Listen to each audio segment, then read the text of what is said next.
What's going on, everybody? It's Adam back again for hashtag homeless. It's day 96, and I'm not too far away from having to put 3 digits on the thumbnail images. But I'm not going to, once again, I'm not going to get into part 2 of the synchronicity series that I was talking about that I started on. It had to be Sunday that I started that.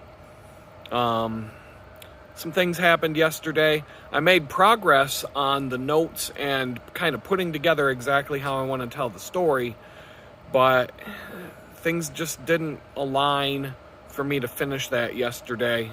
And I'll get into the reasons why, because there's a lot to talk about with what went on yesterday here in Jamestown. And but the stress is knocking me out. I've gained a little bit of weight. It's kind of off and on. The general trend is upward. 1 week I'll lose a few pounds. I think another week it'll come back. I see it in my face. I see it when I watch these videos. My face is getting chubbier. And I'm just not... Things just aren't right now. Somebody else pointed out, thank you so much for that, but somebody else pointed out in the video yesterday, man, you look like you're gaining weight. So, I thank you all for that. But it's true. I see it myself. So, you're not pointing out anything I didn't already know. I haven't had access to a scale since April 1st. Not one time have I been able to weigh myself. And in the normal, when I'm in a healthy state, I weigh myself every morning and I keep track of it. And I use an app called Libra on Android. It's a free app. And for what I use it for, to track my weight every day, it tracks your weight every day, but it also shows you the trends. And it also draws a line to your weight goal, and it kind of helps you see if you're above and below the trend line that you need to be on in order to reach your goal weight. And you can gain and lose 10 pounds in a single day. I've done it many times. Even if you weigh yourself at the same time every day, after going to the bathroom, in the privacy of your bathroom, in your birthday suit, standing on the scale at the same time every morning. It's an accurate way to see what's going on with your weight. But there have been times where, you do some really strenuous activity, like go on a 100-mile bicycle ride or something like that, or some crazy long hike or something like that. You'll weigh 10 pounds less than you did yesterday. And there are times where you can go on a binge, like a Thanksgiving dinner or some sort of crazy, obnoxious buffet or restaurant dinner, and you can stand on that scale the next morning and see a 10-pound gain. Water has a big factor, and so I don't believe in just weighing yourself once a week to check in, because there are so many factors with that number that you might be disappointed and discouraged from one, or overly encouraged from 1 week to the next. But when you weigh yourself every day under the same conditions at the same time, those fluctuations where you can gain and lose 10 pounds in a day, they offset and they equalize out, and it will still show you the trend of, like I said, you could lose 10 pounds from doing some strenuous thing, but let's just say you've been eating like a pig for weeks on end, and you'll see a dip, but it'll come right back up, and your weight will eventually match up with the overall average, the trend of what, the average trend for maybe like the last 2 weeks or whatever it shows on the graph. It shows like a curved line, and then it shows the points for the daily weigh-ins together. And so the trend line is the more important line to pay attention to than the daily weigh-ins. But it will go up and down. And when I was in prison for the last 4 months, we had a really nice scale in the gym, and I was able to weigh in almost every single day. And that actually helped me, because some days I might eat a big chi-chi or something like that, and it'll hit you the next day. You'll check in for a few days and you'll be above where you want to be.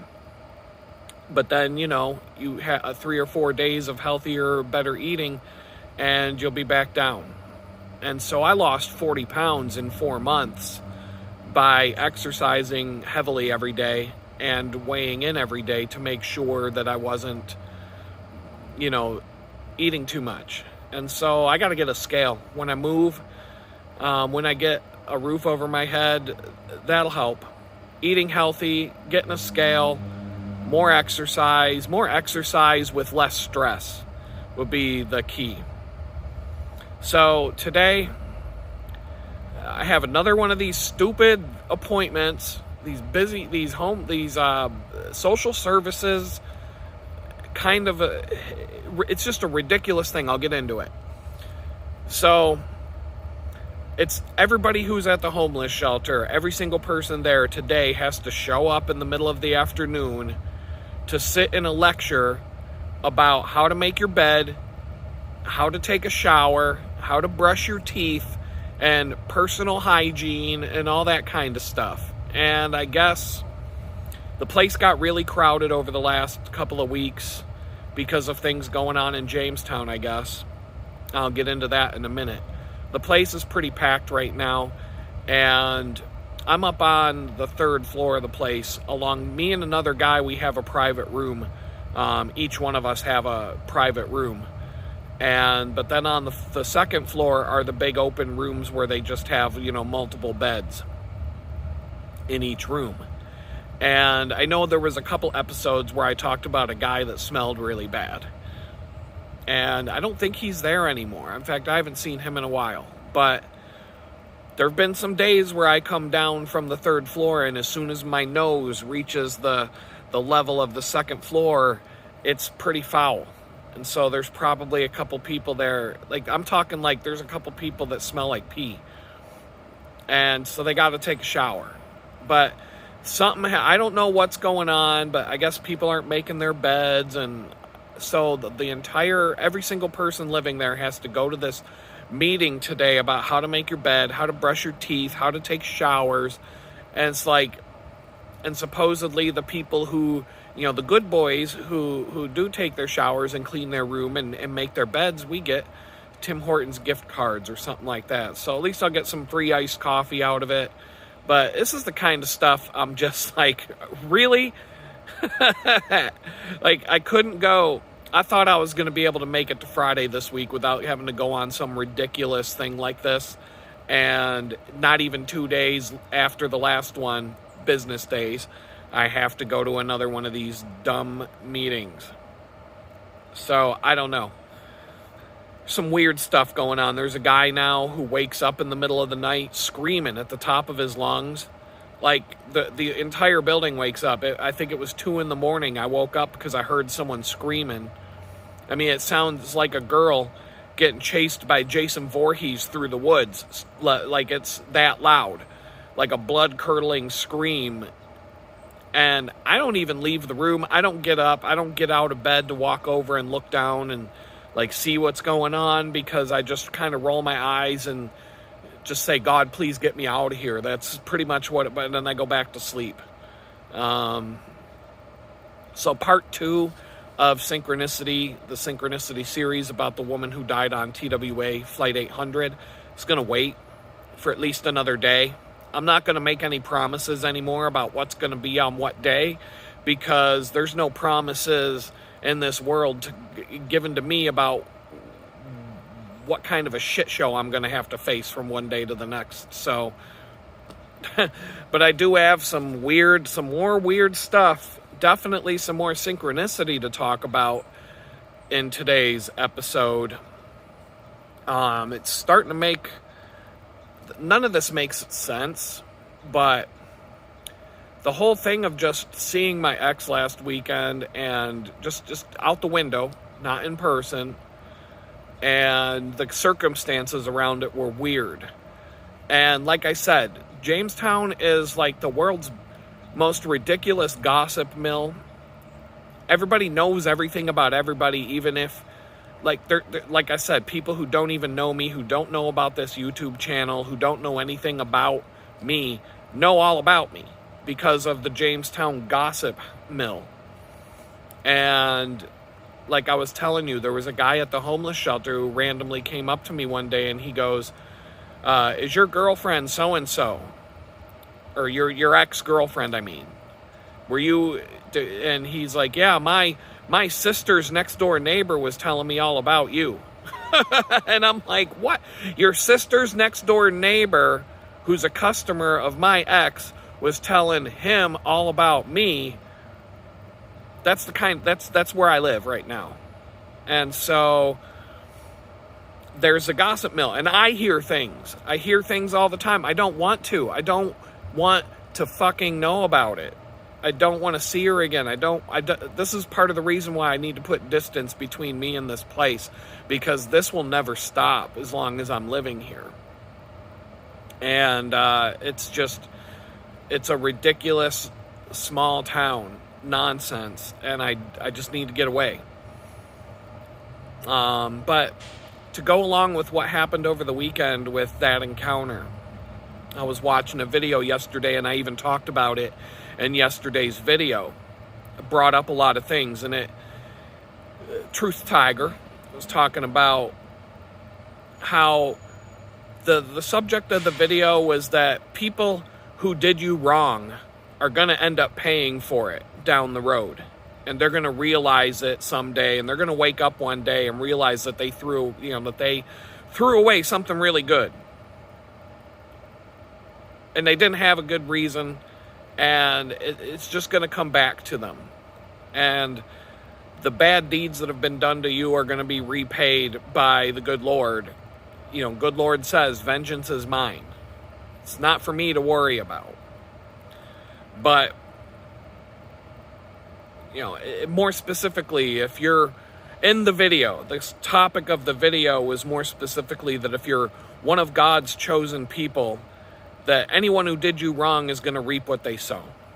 And I don't want to walk around, saying I'm a chosen one like a lot of people want to call it, because I think that's a little bit pretentious, and I don't want to, that's not the way I want to describe it. But the way I want to describe it is I know God has something he wants me to do, and to do something good for people, and to also be able to take care of myself by doing something that's more meaningful than just, slaving away in a fast food joint or, something like that. And I just know this. It's not, I may have to get a temporary job doing something like that, and that's fine. But ultimately, God has something better in mind. He gives all of us, and he has something better in mind for all of us. This isn't just me. This is everybody out there.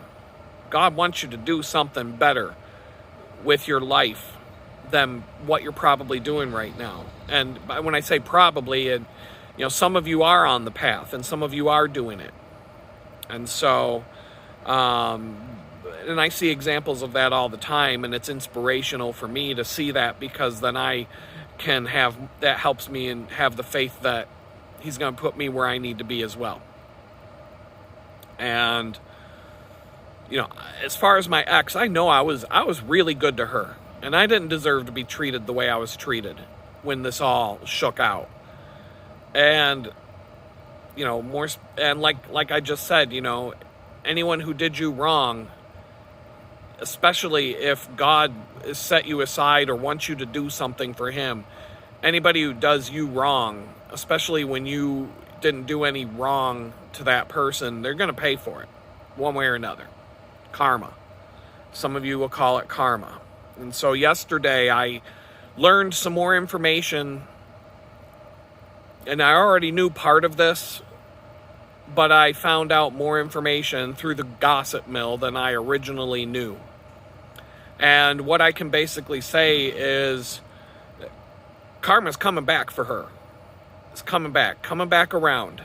Just like I just said, she is not having a good life right now.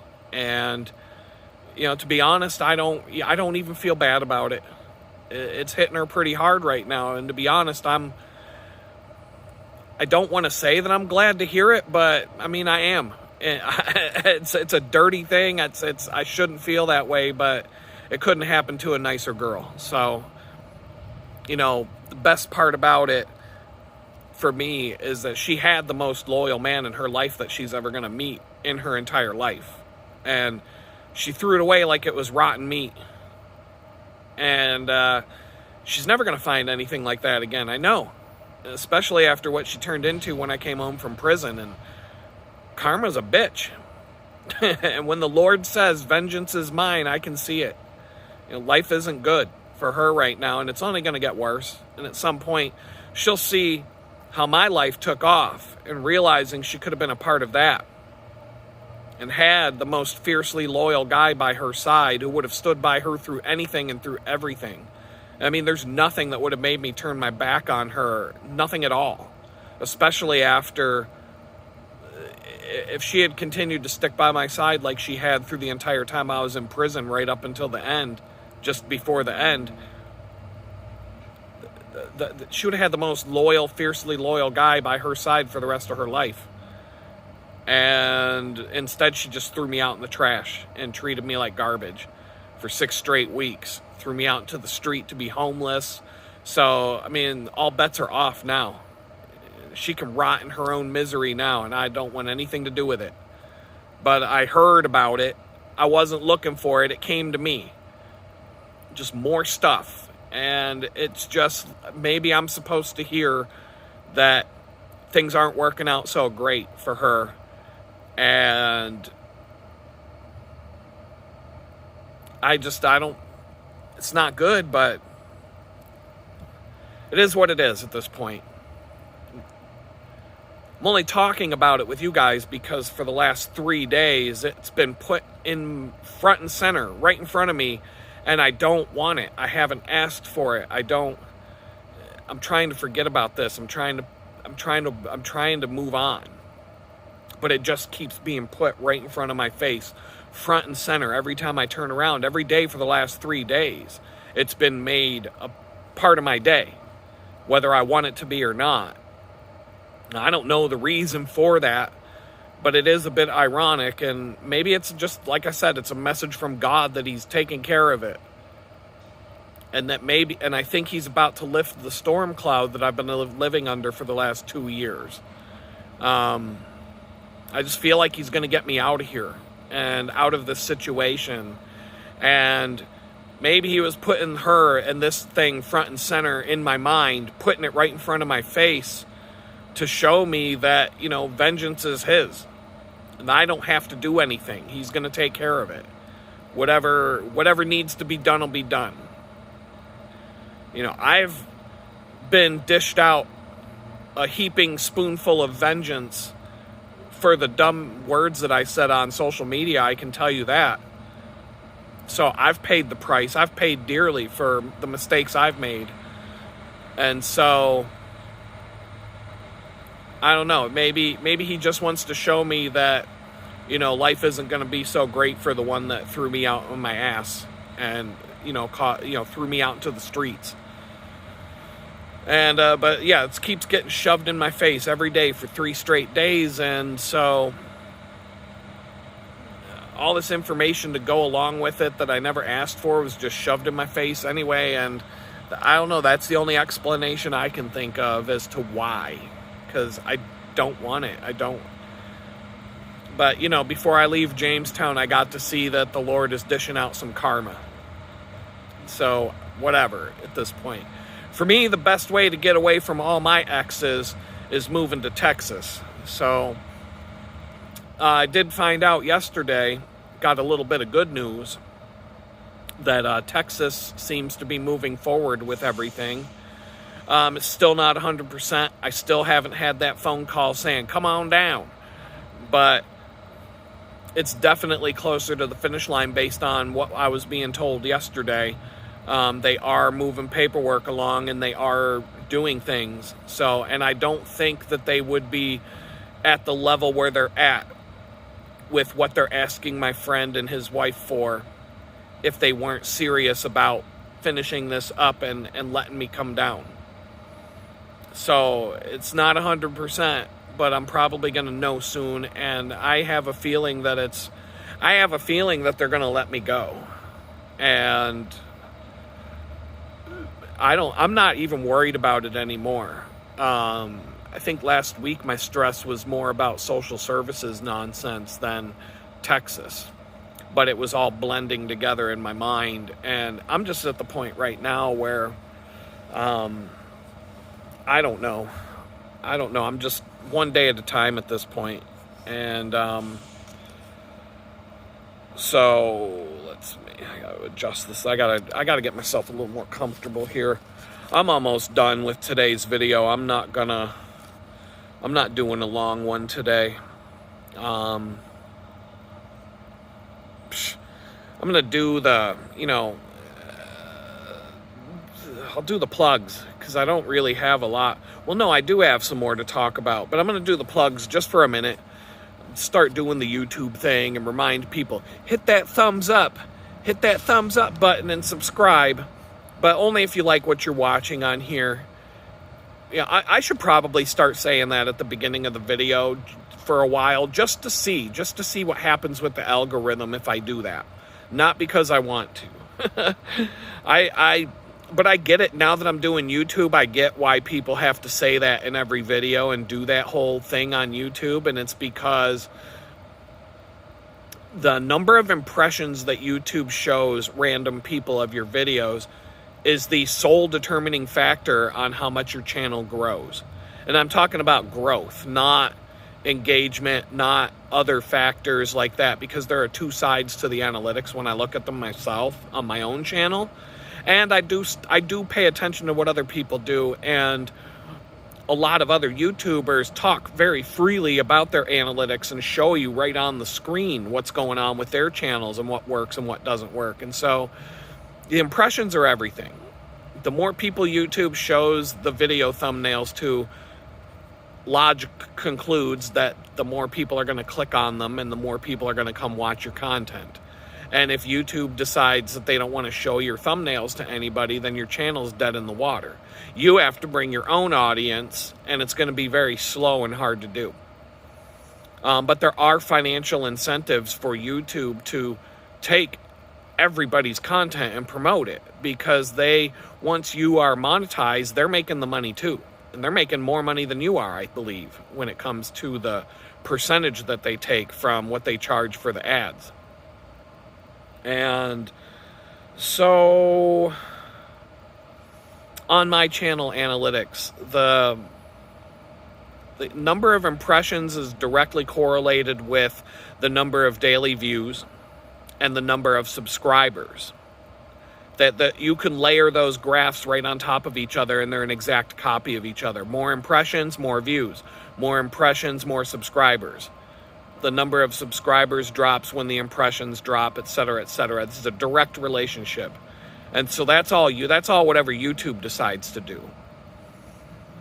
On the flip side, the number of watched hours per day has more than doubled, almost tripled since I started doing these videos. And that graph continues to go up and up and up week after week after week.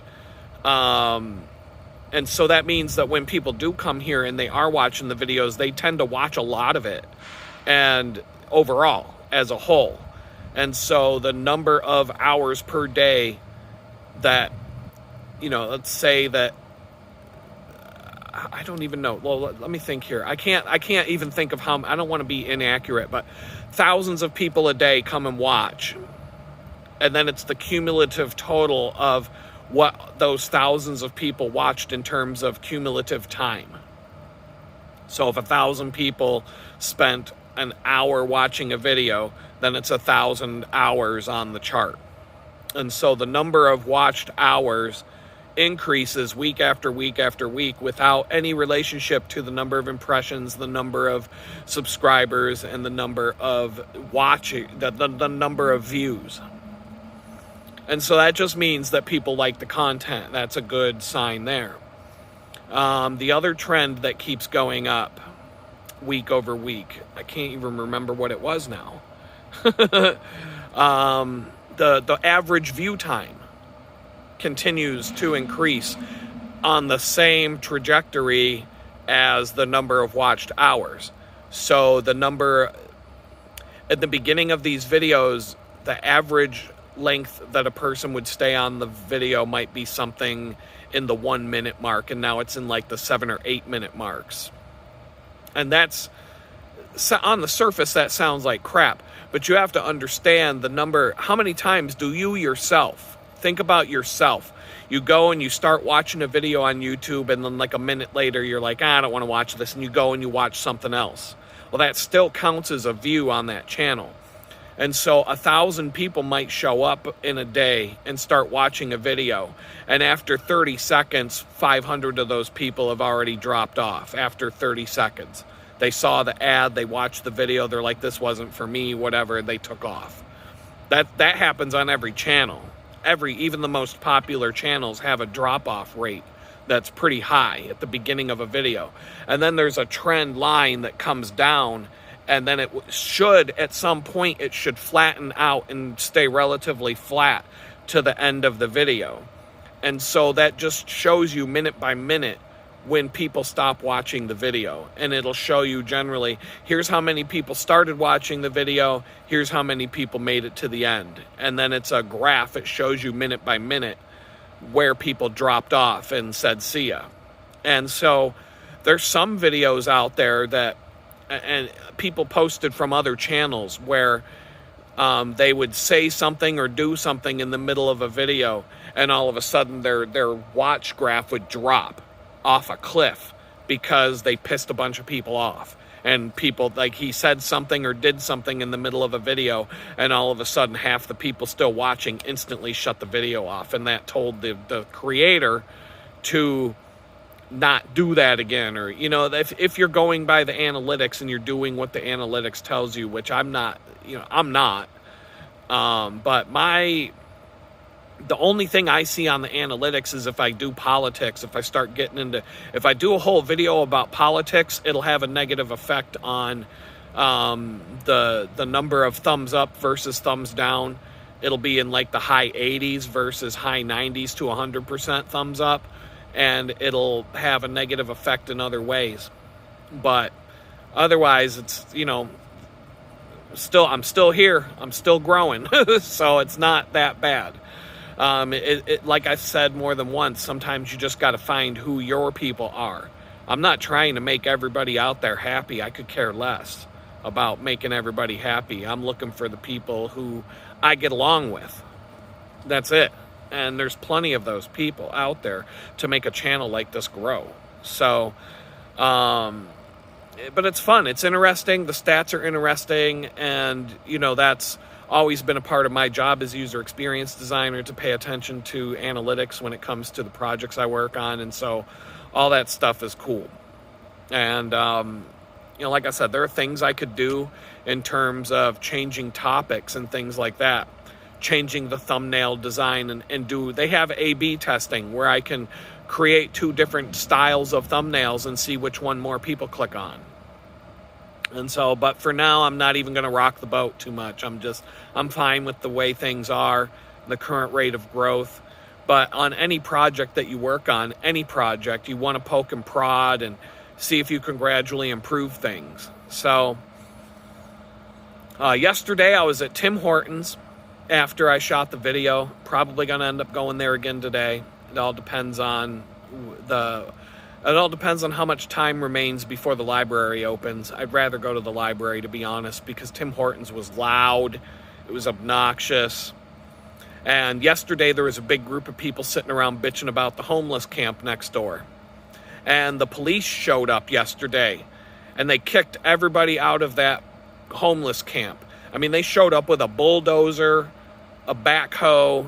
Like, they really went to town. They tore that place up. And they threw all those people out. They put up signs everywhere saying it was an eviction notice. You're out of here. If you get caught sleeping here again, you're going to go to jail. That kind of stuff.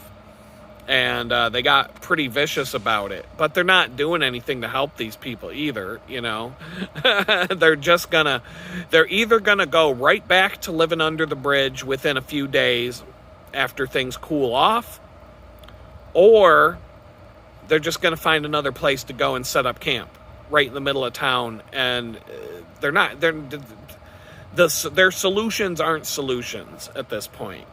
But I'm sitting at Tim Hortons listening to like 20 of these old men bitching about these worthless bums. And of course I hear the comment, 3 or 4 people said, well, if somebody's offering these people a bed and a shower and a roof over their heads, who are these people to turn that down? Who would turn that down? And I'm just, whole lot of other ignorant shit that I hear people saying all the time, especially in Tim Hortons, because it's right next door to the homeless camp, and most people in Tim Hortons, all they do is sit around complaining about the homeless people they're surrounded by. And I'm not even going to lie, these are things I would have said myself before my life was flipped upside down and before this happened to me.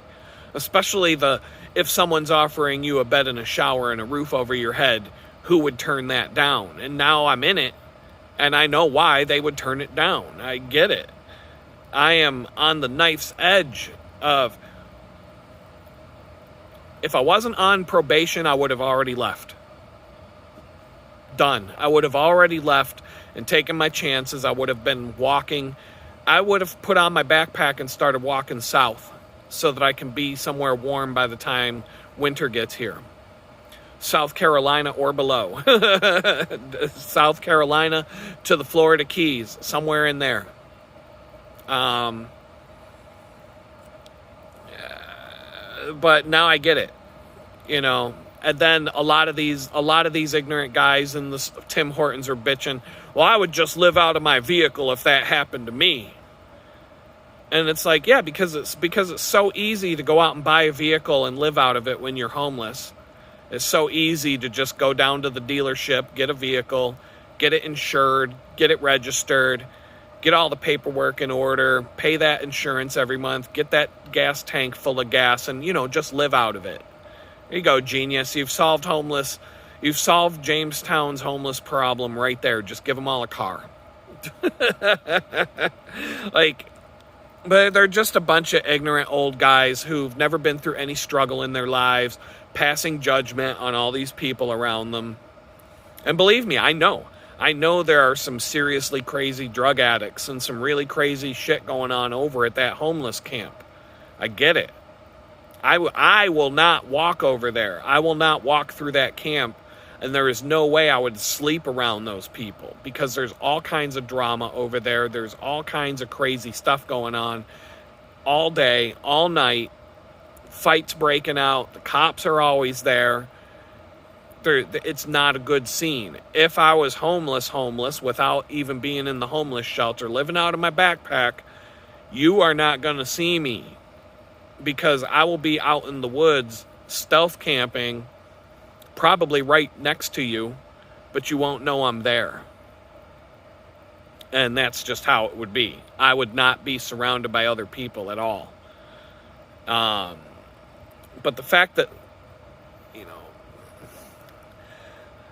the fact is that I assume not all of these people are bad people. Some people are just down on their luck. And that's the way it is at the homeless shelter. I mean, more of the people that you see coming in there, they're not the typical, stereotypical, he's just a drug addict who messed up his life. No, it's not. I don't see it that way. There's plenty of people in that homeless shelter who have all kinds of stories.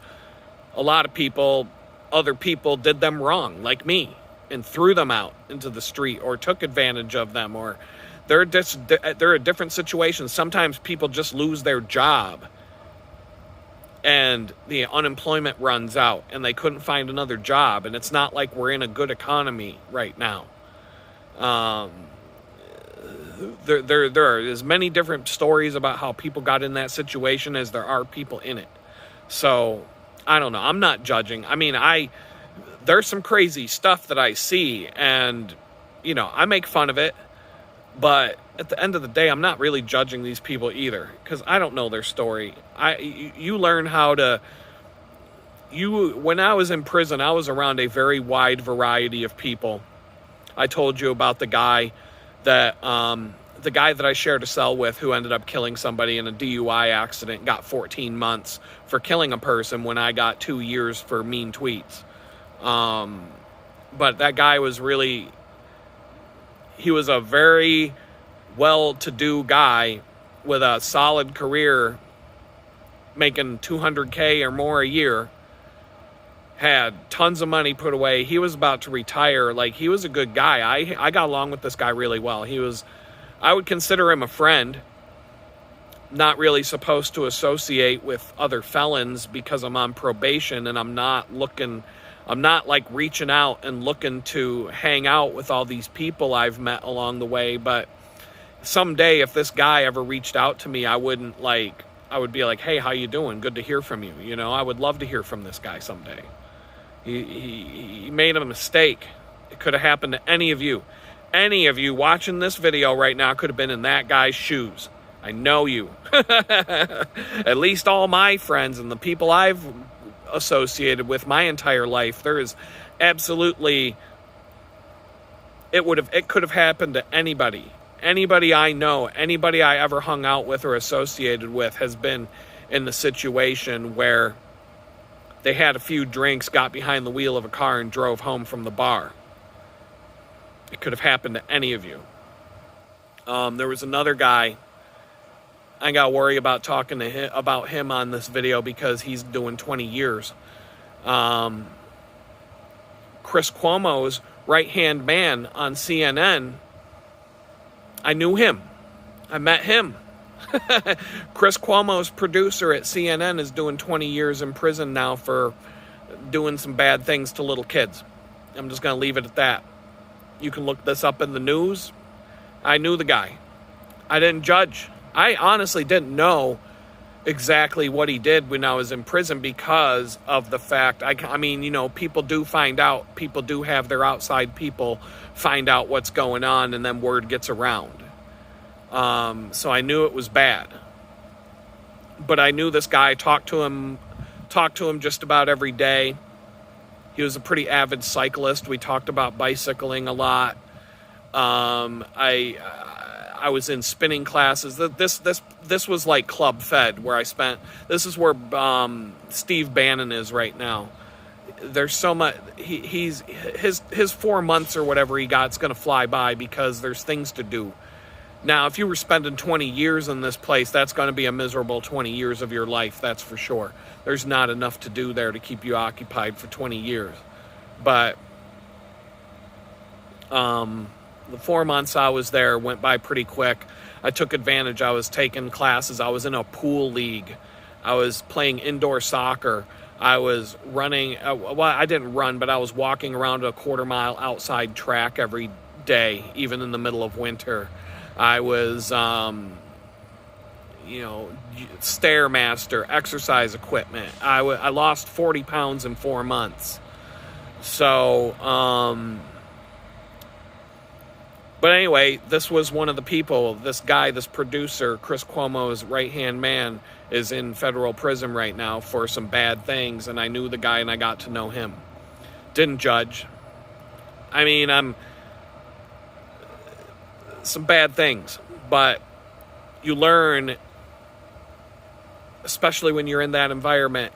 You know, I didn't judge anybody when I was in there. I talked to everybody. I didn't care what they did. I didn't care where they came from. I didn't care whether they were rich or poor. I talked to everybody. And so it's like that same attitude now that I'm in this homeless situation. Yeah, of course you're gonna, like, there's a couple of dudes that run around town completely off their rocker, and they just start yelling and screaming at you from across the street because they're strung out on meth or who knows what, and they're just completely gone. And if they came into my business, I'd have to throw them out, you know, and that kind of thing. But anyway, I was just listening to these judgmental people in this restaurant with my headphones on, but I could still hear them. And it did sometimes these conversations get to the point where I want to turn around and put myself in the conversation and actually put them in their place because it gets a little out of hand, but I'm just not confrontational right now. And I keep to myself. I really try not to talk to other people throughout the day. I'm talking to you guys through the camera here, but I'm not a very outgoing person right now because I just don't want to get tied. I don't really want to get to know everybody in Jamestown because I want to get out of Jamestown. And so why bother? And it's just, I don't know. I'm in a weird mental place with all of this. Oh, they're coming with weed whackers and lawnmowers and all. Oh, here it comes. I'm going to have to go. So anyway, I'm pretty sure that was all I had to talk about anyway. And it's about to get really, really loud here. There's like 6 guys with weed whackers showing up. And yeah, the tranquility's gone for the morning. So, oh man. But anyway, it was good timing. It's time to wrap this up. And all I'm going to say to you guys, I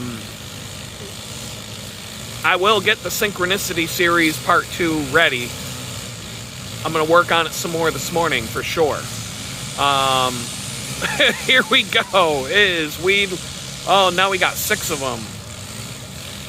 All right. Yeah, they're going to town. All right. So, yeah, it is what it is. All right. I'm going to talk to you guys tomorrow. Hope y'all have a good day. Peace out.